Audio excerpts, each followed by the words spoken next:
Hickle, let's go to the hotline.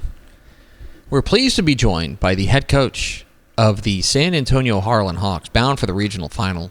Coach Eddie Salas joining us. Coach, how are you? Doing well. How you doing? I'm doing great. How's practicing in December going? I'll tell you what, it's fun. It's fun, just the preparation for it, being able to spend one more weekend working towards it, and it's just different and fun. Well, and you guys are through to the regional final for the first time in program history. This has been a program that you have launched from the ground to now get to this moment to make this kind of history. There's been success here at Harlan, but never this kind of success. For you personally, how gratifying is this experience? How gratifying has this experience been for you? Oh, it's been great. I think, for my family and I and all the coaches that have come through here, you look at the start and what it took, to get from the ground up, just from, 6 months prior to the building being even open and trying to establish our norms and everything else to, the dream of where you wanted it to be to what it is now. And it's just amazing to see it come true, You guys are through after a heart-stopping win over a good New Braunfels Canyon squad, where the key play in this game, the old flea flicker, as Aldrich Trotter gets the ball back from his running back and finds Marquez Perkins for a 68-yard touchdown to give you guys the lead for good. Can you tell us a little bit about the play call there and decide to go in the bag of tricks when it mattered most? Well, you work on certain things and you tell yourself you're going to leave it all on the field, right? And so when that moment came, we practiced that play over and over and had it in there and took a shot with it. And man, it just worked out fine. I think, Marquez Perkins right there, he just kind of hit in there a little bit and got open. Their linebacker saw him a little late and tried to cover him and, just got a few steps ahead. And that was, we're able to hit him down the middle, and man, that opened up everything for us. I want to ask you a little bit about your junior quarterback, Aldrich Trotter, who's been so good for you guys. A guy who's already got 35 touchdowns total on the year. What can you tell us about this young man? What is it that makes him special? I'll tell you, he's a winner. I don't know how to describe him other than that. I think here's a kid that in middle school didn't play football. Right. He 7th and 8th grade, he was not playing. I went down to the middle school and looked at him as an athlete and, try to get him out. And, I think part of it is folks were a little afraid of him getting hurt. He was a basketball player, a really good one. And so we got him out to come out for freshman football. And he put him at quarterback, did amazing things. And then last year on JV, just unbelievable, And so we knew he had some talent and can run and do those things. And now we're asking him to throw, and he's worked hard through the offseason on that. And, man, it paid off for him. He's just great kid, extremely smart. And, man, I know he's going to be one of those players that everybody talks about, for years to come. Talking with Eddie Salas, the head coach of the San Antonio Harlan Hawks here on Texas Football Today. Get involved in the conversation, hashtag TF Today. Coach, on the other side, your defense has come up with the big plays when it matters most. It seems like, and a big reason why I look up and down your depth chart here, and the guys you've got, whether it's guys like Dwayne Wingfield, guys like Craig Sanders, guys like Brock Potter, you have seniors all over this defense. How important have those guys been, not just to the defense, but to just the development of this program so far?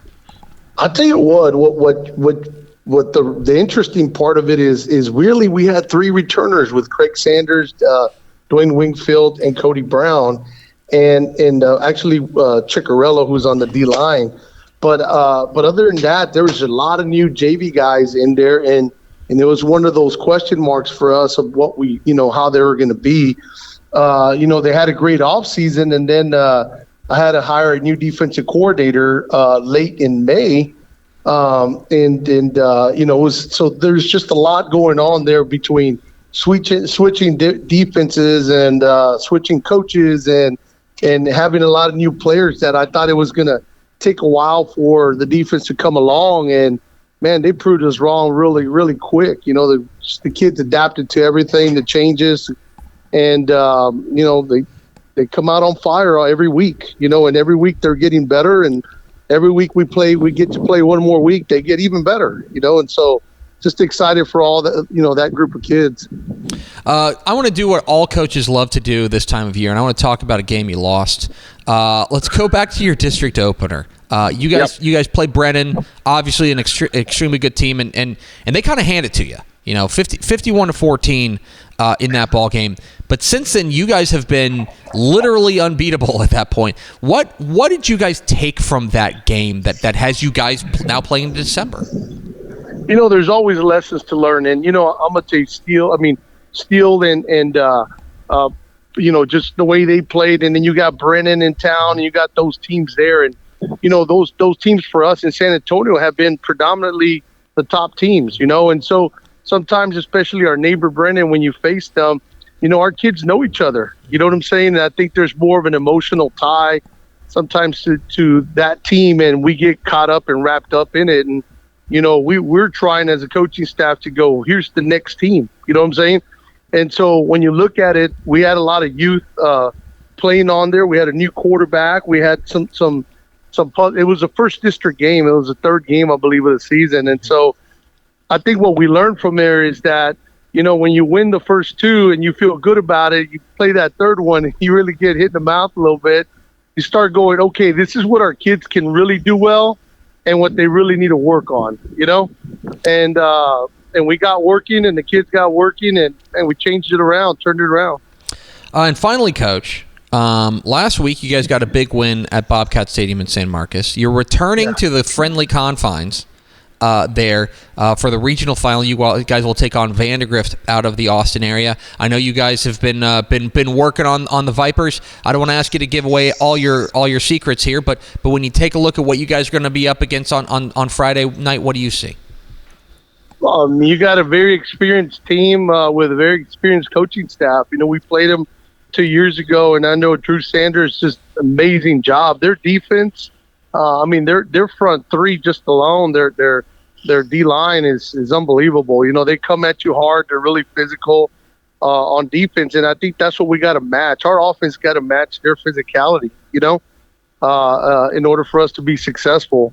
Their offense, they got a very big running back. Who runs hard. We're not that big up front. We're not that big at the linebacker spot, and so the thing that we are is we're fast and we play hard, and we're going to have to be really physical there. And I think when you get this far in the playoffs, the physicality of the game does matter, and if you start off fast, you start off being really physical with the team, then you can be playing in the fourth quarter, He's Eddie Salas. He's the winningest coach in San Antonio Harlan history. He's got them into the regional finals for the first time in program history. Coach, we sure appreciate your time. Congratulations again on making it this far, and why don't we just plan on seeing you in Arlington at this point? There you go. Appreciate you, man. There he goes, Eddie Salas, head coach. The Harlan Hawks join us here for Texas Football Today.